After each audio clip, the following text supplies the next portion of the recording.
예, 소개받은 경일대학교 소방방재학부 이영주입니다. 앞서 이창호 교수님께서 공동주택에 대한 화재 위험에 대한 부분들을 상세하게 설명을 해주셔서요.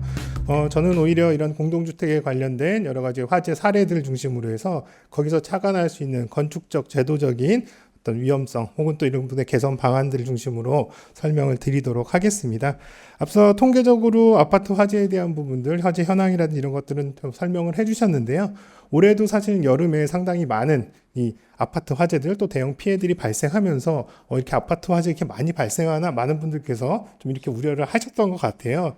그래서 제가 이 발표하기 전에 내용들을 좀 확인을 해보니까 올해 실제로 지금 이 9월까지 발생했던 이 아파트 화재들 보면 실제적으로는 작년보다는 오히려 발생 건수 측면에서는 같은 기간으로 봤을 때 더 많지는 않았다. 오히려 더 줄었다. 이렇게 보면 되겠고요. 다만 이제 사망자 숫자 같은 경우는 올해 굉장히 좀 많이 발생을 하는 상황들이다. 그래서 오히려 건수로 본다면 줄었지만 인명피해는 또 늘어나는 굉장히 좀 이례적인 상황들이 올해 이루어지고 있다. 그렇기 때문에 이런 아파트에 대한 공간 특성 또 화재 위험 특성을 잘 알고 우리가 여기에 대처하는 부분들 또 이런 것들이 제도적으로 보완될 필요성도 분명히 있다. 말씀을 드리겠습니다. 자, 그래서 몇 가지 대표적인 화재 사례들을 좀 설명을 드릴 텐데요. 첫 번째 화재는 도봉아파트 화재라고 그래서요. 많은 분들 기억하실 텐데요. 2023년도 12월 25일 아마도 이달 성탄절에 발생을 해서 조금 더 많은 분들께서 좀 충격적으로 받아들였을 텐데요.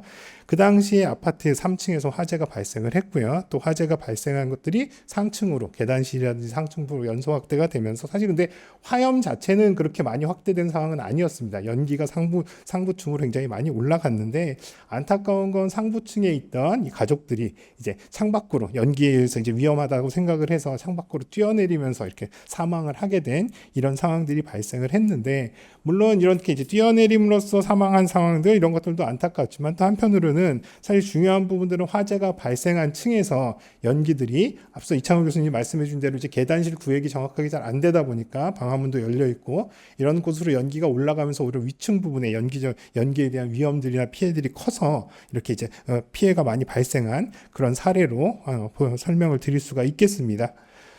그래서 이 도봉 아파트 화재 사례에 대한 어떤 시사점이라고 본다면 실제로 여기 이제 현관문이라든지 또 방화문 이런 것들이 이제 개방되면서 상층부로 연기가 굉장히 빠르게 확산이 됐고 또 이제 평면 구조상 굉장히 좀 여기는 좀 독특한 구조였습니다. 이 이중으로 방화문이 이제 계단실 코어 쪽에 형성이 되면서 불편하니까 문을 항상 두 번씩 열고 닫고 하기가 상당히 좀 어렵잖아요. 그러다 보니까 당연히 그냥 열어놓고 쓸 수밖에 없는 이런 이제 구조였다라는 부분들. 그럼에도 불구하고 사실은 잘 닫고 쓰셔야 되는데 그러지 못했다는 점이 사실 어떻게 보면 좀 중요한 문제점으로 지적이 됐었고요. 또 그 다음에는 이제 아파트의 대피 방법에 관련된 부분들도 사실은 이제 기존에 그냥 계단실을 이용해서 대피를 한다거나 혹은 또 대피가 어려운 경우에는 세대 내에서 피난기구나 여러 가지 다른 대처 방법이라든지 이런 방법들을 조금 더 숙지를 했었어야 되는 데 그런 부분들이 제대로 이루어지지 않다 보니까 사실은 바깥으로 뛰어내리는 그런 결정을 할 수밖에 없었던 안타까운 상황도 하나의 좀 문제점이 아니었을까 이렇게 생각들은 하고 있습니다. 또 한편으로 이제 화재가 발생했을 때 세대 내 격리라고 해서 실제로 이제 세대 내 거주자들이 신속하게 대피할 수 있는 부분들 그래서 이런 것들 때문에 사실은 화재가 발생했을 때 본인들이 빨리 대피를 한다 하더라도 사실은 연기라든지 화염이 계단 쪽이나 공용부 쪽으로 확대되지 않게끔 방화문이라는 이런 것들을 잘 닫고 대피를 하셔야 되는데 일단 급한 마음에 대피를 하시면 이런 부분들의 조치가 이루어지지 않아서 다른 층이라든지 또 후속적으로 대피를 하시는 분들한테 위험이 처해지는 상황들 이런 부분들이 발생했다 이렇게 분석을 하겠습니다. 자, 그리고 두 번째 사례를 보여드리는 수원 아파트 화재 같은 경우는 앞서 그 도봉 아파트 화재보다도 조금 더 빨리 그 해 초반에 발생을 했었던 화재인데요. 이 화재 때문에 사실은 대피 방법의 개선이라든지 이런 부분들이 이루어지게 된 그런 이제 계기라고 보시면 되겠습니다. 이 수원 팔달구 소재의 아파트, 여기 공교롭게 1층에서 화재가 발생을 했었는데요. 여기도 계단이 피난 계단이었긴 했습니다만 관례적으로 1층 부분의 방화문 같은 경우는 피난 경로상에 있다. 그래서 피난층에는 방화구획을 설치하지 않아도 된다라는 이런 부분들을 관행적으로 해석해서 적용하다 보니까 그림에서 보시는 것처럼 오른쪽 그림에서 보시는 것처럼 사실은 피난 계단임에도 불구하고 방화문 자체가 이렇게 설치가 안 돼 있는 그래서 개방되어 있는 이런 형태였었거든요. 그러다 보니까 실제로 화재가 발생했을 때 1층에서 화재가 발생한 이 연기들이 계단 쪽으로 확산이 되면서 오히려 사망자는 10층 혹은 또 이제 옥상층 바로 밑에 층 14층에서 화재가 발생하는 사망자가 발생하는 이런 상황들이 발생을 했었습니다. 그래서 이 화재를 계기로 그 당시에 이제 이 소방청에서 대피 방법에 관련된 TF들을 구성해서 이런 기존에 신속하게 그냥 계단을 이용해서 대피를 하라는 게 과연 합리적인 방법이냐라고 해서 상황별로 여러 가지 대피에 대한 부분들을 개선하는 하나의 계기가 된 화재 사례였다. 이렇게 보시면 되겠습니다. 또 하나는 여기서 조금 좀 안타까운 건 뭐냐면요. 사실 이 당시에 화재가 발생했을 때 화재층, 발화층과 바로 직상층에 이제 경보가 우선 나갔었는데요. 다른 층에 계셨던 분들은 사실 경보가 나가지 않아서 본인 아파트에 불이 났는지도 사실은 잘 모르고 계셨어요. 근데 나중에 이제 소방대들이 오고 하니까 바깥으로 내다보니까 소방차가 와서 우리 아파트에 불이 났나 싶었는데 그 당시에 또 자동으로 세팅됐던 안내 방송이 나가면서 빨리 화재가 발생했으니까 대피하라. 그래서 나가려고 계단을 들어가 보니까 이미 이제 계단실이 연기에다 차서 오히려 대피 시도를 하다가 사망하게 되는 이런 안타까운 상황들이 좀 발생을 했었다. 그래서 여기 같은 경우는 대피 방법도 그렇고 계단실의 방화구역의 중요성 이런 것들이 굉장히 강조되는 이런 하나의 화재 사례로서 말씀드릴 수가 있겠습니다. 세 번째, 서울 삼성동 소재 아파트 같은 경우는 2019년에 발생했었는데요. 여기 같은 경우는 실제로 화재가 발생한 층에서 그 세대 내에 계셨던 분들은 사실 빠르게 신속하게 대피를 했었습니다. 그 당시에 라텍스 침구에 의해서 화재가 발생을 했는데 이분들이 이제 라텍스가 검게 그을리면서 뭔가 이상하다 생각하니까 이 라텍스를 이제 발코니 쪽에다 내놓으신 거예요. 근데 이제 발코니 쪽에서 계속 이제 열이 축적이 되면서 결국은 화재로 이어졌고 다행히 이 세대 내에 계셨던 분들은 화재 상황을 빨리 인지하고 빨리 대피를 하셨습니다. 문제는 뭐냐면 대피를 한 이후에 이 아파트 현관문에 이 소위 노루발이라고 하는 쐐기 문을 고정시키는 장치들이 열린 상태로 이제 고정이 되다 보니까 이 아파트에서 발생한 연기나 이런 것들이 이제 다른 층으로 다 올라갔겠죠. 그래서 위층부터 내려오선 대피하시던 분들이 한 8분께서 연기를 마셔서 다 부상자로 이렇게 이제 피해를 입으셨던 그런 대표적인 사례입니다. 그래서 여기 같은 경우도 앞서 설명드린 것과 맥락을 같이 해서 이런 계단실의 방호가 얼마나 중요한지 또 이런 것들이 연기라든지 이런 부분들이 공용 공간으로 확대됐을 때 위험성에 대한 부분들을 충분히 다시 설명해주는 그런 사례였다. 이렇게 보시면 되겠습니다. 자, 그리고 작년 여름에 발생했었던 청라 지하주차장 화재, 여기 같은 경우는 또 오히려 전기차 화재로 오히려 많은 분들께서 이제 인식은 했었습니다만, 실제로 전기차에서, 아파트 지하주차장의 전기차에서 최초로 화재가 발생한 건 맞습니다. 시작이 된 발화원은 전기차였지만, 그렇다고 한다면 전기차였기 때문에 이 아파트의 지하주차장에 있는 이 자동차들 거의 한 800여 대가 이제 피해를 입었고 또 전소가 된 이런 경우는 지금 한 40대 이상 이렇게 발생을 했는데 과연 그럼 이게 전기차의 문제였느냐라고 본다면 꼭 그렇지만은 않습니다. 실제로 최초의 화재는 전기차에서 발생을 했지만 다른 스프링클러가 작동을 안 했다는 점, 또 구획이 제대로 이루어지지 않아서 연속적으로 확대됐다는 점, 이런 부분들로 본다면 사실은 일반적인 내연기관의 차에서 발생을 했더라도 똑같은 상황이었으면 아마도 전체적으로 확대돼서 위험이 커졌을 것이다. 똑같은 피해를 입었을 것이다. 라고 보는 게 아마 합리적일 겁니다. 그래서 이 아파트 지하 주차장의 화재, 이런 여러 가지 것들, 이 상황들도 보면 여기도 이제 사례로 좀 저희가 제시를 해놨는데 대부분 지하 주차장의 대규모 화재 같은 경우는 물론 그 안에 이를테면 천정부의 마감재 혹은 또 단열재 이런 것들이 이제 강한 화세를 형성하면서 급격하게 연소돼 확대되는 위험 특성도 분명히 있지만 상당히 초기 진압에 대한 부분들, 스프링클러가 작동하지 않았을 때 지하 공간에서 화재는 사실은 대부분 이와 같이 굉장히 커질 수밖에 없다. 그래서 여러분들 기억하실지 모르겠습니다만 천안 라마다 호텔 화재 같은 경우도 지하에서 화재가 발생했을 때 여기도 이제 스프링클러가 작동 안 하면서 대부분 전소되는 이런 상황들도 겪었고요.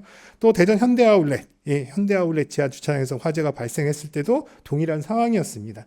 그래서 어찌됐든 간에 이런 부분들은 이 청라 아파트 지하 주차장 같은 경우는 건물 내에서 또 지하 주차장에서의 소방 설비가 정상 작동함에 따라서 위험이 커질 수도 혹은 또 위험이 작아질 수도 있다. 그렇기 때문에 기존에 뭐 새로운 설비, 새로운 기술들을 뭔가 더 하단다 이런 것보다는 기존에 작동해야 되는 설비들만 제대로 작동해 준다 하더라도 대형화되는 것들은 충분히 막을 수 있다라는 부분들로 조금 더 우리가 설명을 할 수는 있을 겁니다. 그래서 실제로 그 아파트 지하주차장 화재 조금 더 설명드리면 이 그림 같은 경우 여기 지금 빨간색으로 표시되어 있는 것들이 최초에 불이 났던 전기차의 위치고요. 주황 색깔로 표시된 부분들이 대부분 이제 이 피해를 입은 자동차들입니다. 자, 근데 이렇게 파란 색깔로 아마도 같은 쪽에 있음에도 불구하고 사실은 파란색 부분들은 대부분 피해를 입지 않은 거고 또 실제로 이 발화가 발생한 2층 이 자동차 주변 왼쪽으로는요 사실상 거의 피해가 발생 안 했습니다.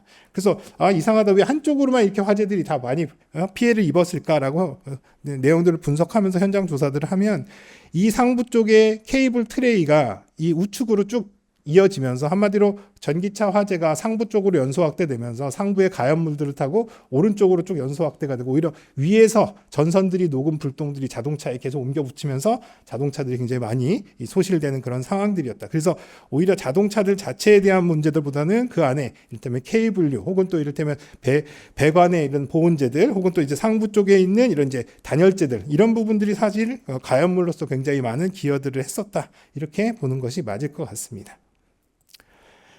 자, 그리고 올해 발생했었던 날짜가 이게 좀 수정이 돼야 되는데요. 광명 아파트에서 발생한 화재입니다. 7월 17일 날 발생했었던 광명 소화동 이 화재인데요. 이 당시에는 지금 1층 부분이 사실 뭐 필로티 형태, 뭐 필로티 구조냐라고 하는 부분들 법에서 요구하는 필로티로 인정되지는 않습니다만 1층 부분이 개방되어 있는 형태로서 필로티 구조의 이런 주차장에서 화재가 발생을 했었습니다. 이 당시에 6명이 사망을 했고요. 60여 명이 부상을 입었는데 실제로 이제 이 상황에서도 사실은 여기가 뭐 여러 가지 굴뚝 현상 뭐 이런 것들도 얘기가 되곤 했었습니다만 사실 제일 핵심적인 건 이 화재가 발생했을 때 이 1층 주차장의 상부 부분에서 전기적 요인에 의해서 화재가 발생을 했었거든요. 상부 쪽에서 화재가 발생하다 보니까 상부의 단열재라든지 이런 부분들이 급속하게 옮겨 붙으면서 굉장히 빠르게 주차장 전체로 확대가 됐고 또 그 밑에 있던 자동차들한테도 이런 확대가 빠르게 이루어지면서 화재가 굉장히 강하게 형성이 됐다. 이게 이제 첫 번째고요. 또 하나는 아까 이창호 교수님께서 말씀하신 것처럼 이 안에 있는 이 아파트의 출입구 부분이 사실은 방호가 제대로 되어 있지 않다 보니까 이쪽에 이 계단실 자체가 하나 이제 굴뚝의 역할을 하면서 이쪽으로 강하게 기류들이 형성이 되고 또 이를테면 여기 강하게 형성된 기류를 따라서 연기라든지 화염들이 건물의 각 층별로 빠르게 확대가 되면서 불도 화재도 더 강하게 되지만 다른 층으로의 어떤 피해 확대도 빠르게 이루어졌다. 이렇게 보는 게 맞을 겁니다. 그래서 이 계단실 자체가 연기나 화염에 노출이 된다고 하면 유일하게 대피를 해야 되는 대피 경로도 없어지고 또 그 경로를 따라서 위험이 굉장히 빠르게 확산된다는 측면에서는 굉장히 위험성이 높았던 그런 화재고 그런 것들이 사망자라든지 부상자가 다수 발생하는 피해로 이어졌다. 이렇게 볼 수 있을 겁니다. 자, 그래서 여러 가지 이런 사례들로 저희들이 살펴보면 뭐 아파트에 대한 부분들, 뭐 건축적 공간적 특성, 뭐 이런 부분들, 뭐 이 사례에도 마찬가지면 대부분 최근 들어서는 아파트들이 계단식 아파트 이런 것들이 사실 많이 지어지고 있는데요. 사실상 가운데 코어를 두고 거기에 2세대 혹은 많으면 4세대 정도가 이렇게 붙어 있는 이런 형태의 이제 아파트들이 국내에서는 선호가 됩니다. 그러다 보니까 사실상 계단실 자체가 하나밖에 없어서 이 계단실 자체가 이제 사용할 수 없는 상황들, 구획이 제대로 이루어지지 않는 상황들, 이런 상황들이라면 온전하게 대피할 수 있는 방법들은 사실상 없는 상황. 그래서 이런 부분들이 참 어려운 상황들이다. 그래서 오히려 이 코어 부분의 어떤 방어가 더더욱이 더 중요하다라고 보는 거죠. 그래서 여기 밑에 그림들 보시면 사실은 이 왼쪽에 있는 그림, 이 부분이 일반적으로 우리가 생각하는 아파트의 구조입니다. 가장 많이 지금 되어 있는 가운데 엘리베이터 홀, 그리고 또 여기에 이어지는 계단실을 두고 양쪽에 세대들이 있어서 사실상 이 공간을 경유하지 않고는 대피가 불가능한 이런 상황들이다. 이렇게 보시면 될 것 같고요.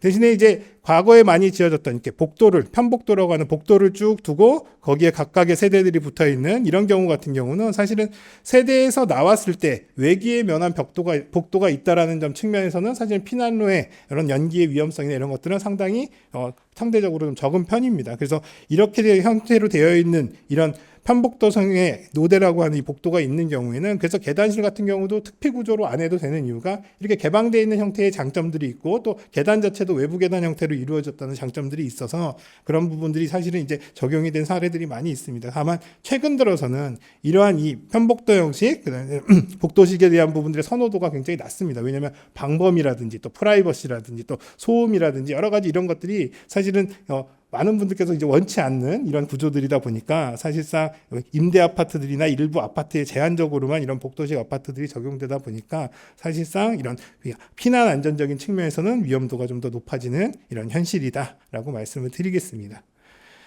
자, 그 다음에 또 문제점들로 공통적으로 말씀드리는 것들 중에 앞서서도 설명드렸고 또 뒤에 이제 토론자들께서도 말씀을 하실 텐데요. 이런 이제 구획의 실패라든지 이런 피해에 대한 부분의 확대 이런 것들이 사실은 상당히 좀 많은 영향들이 있습니다. 여기 보시는 것처럼 사실은 방화문이 있다 하더라도 사실상 이렇게 열어놓고 고정해서 쓰시는 것들 또 실제로는 이렇게 열어놓고 쓰는 것도 문제지만 닫혀 있다 하더라도 방화문 자체가 상당히 많이 부실한 한마디로 유지 관리가 제대로 되지 않아서 변형이 있다거나 또 이런 것들이 실제로 성능을 기대하기 어려운 이런 이제 노후와 공유가 이루어졌다라고 하는 부분들, 이런 부분들이 사실 어떻게 보면 가장 중요한 구획에 대한 성능들이 상당히 좀 기능들을 제대로 못하고 있다라는 문제점으로 말씀드릴 수 있을 것 같습니다. 그래서 사실 방화문 같은 경우에 뭐 이런 여러 가지 구조들 이런 것들이 사실 이제 갖춰져서 형성이 돼야 되는데요. 실제로 이제 이러한 구조들이 사실 우리가 일반적인 사용자들께서는 외형적으로만 보고 그냥 문처럼 쓰시기 열고 닫고 쓰시기만 하시지만 사실은 이러한 여러 가지 성능들을 갖춰야 되는 요소들이 많이 있거든요. 근데 이런 것들이 사실 우리가 사용상의 여러 가지 변형이나 충격에 대한 부분들, 또 이를테면 아까 앞서 말씀드린 노후와 이런 여러 가지 것들에 의해서 영향을 받다 보니까 한번 설치해 놓으면 사실상 이런 부분들에 대한 관리에 대한 부분들, 또 성능 유지에 대한 부분이 상당히 좀 한계가 있다라고 하는 부분들을 좀 말씀드리겠습니다. 또 실제로 이제 뭐 다량의 가연물이나 구획화, 아까 앞서 말씀드린 대로 또 사례에서도 볼 수 있듯이 지하 주차장 같은 경우에 굉장히 많은 가연물들이 있는 이런 상황들, 또 최근 들어서는 이렇게 세대 내 창고라고 해서 아파트 면적들이 좁아지다 보니까 물건들을 보관할 수 있는 공간들이 적다 보니까 대부분 최근에 지어진 아파트들은 지하 주차장 부분 혹은 지하 부분에 별도 이런 세대 창고들을 설치하는 경우들이 있는데요. 이러다 보니까 지하에 이렇게 가연물들이 굉장히 밀집도가 높은 공간들이 형성이 되는 부분, 또 옥외가 아닌 실내 지하에 이런 재활용 보관소라든지 이런 것들이 있으면서 다량의 가연물들도 존재하는 상황, 또 이런 것들이 관리가 제대로 안 됐을 때 혹은 또 화재가 발생했을 때 굉장히 큰 화재 하중으로서 화재에 기여하게 되는 부분들, 또 주차장에 뭐 상부 단열재가 노출되는 이런 상황들이나 여러 가지 이런 가연물들에 대한 부분들 관리, 이런 부분들도 상당히 좀 필요해 보인다 말씀을 드리겠습니다. 그래서 뭐 앞서 대피 방법에는 개선들, 그래서 대피 방법 개선된 부분도 좀 잘 숙지하실 필요가 있는데, 실내 내가 사는 곳 아니면 남의 집에서 불이 났느냐, 또 대피를 할 때 대피할 수 있는 이 경로가 안전하냐 안 하냐에 따라서 이런 부분들을 충분히 좀 고려를 하는 대피 방법들의 숙지, 이런 것들도 필요하다라고 말씀을 드리겠고요.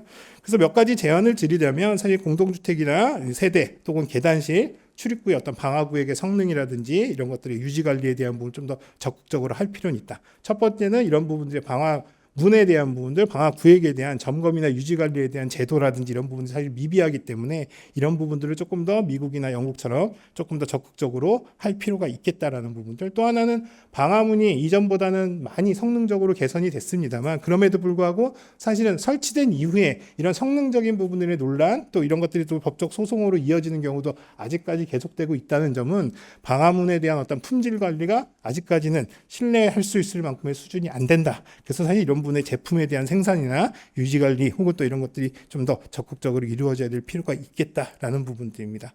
또 자동 폐쇄 장치 같은 것들은 사실은 이제 기존의 아파트들에도 설치를 해서 사실은 감지 신호랑 연동해서 충분히 이런 부분들의 방화 구역을 유지할 수 있으니까 이런 부분들에 대한 어떤 시설적인 개선은 충분히 어느 정도 가능하지 않을까 싶습니다.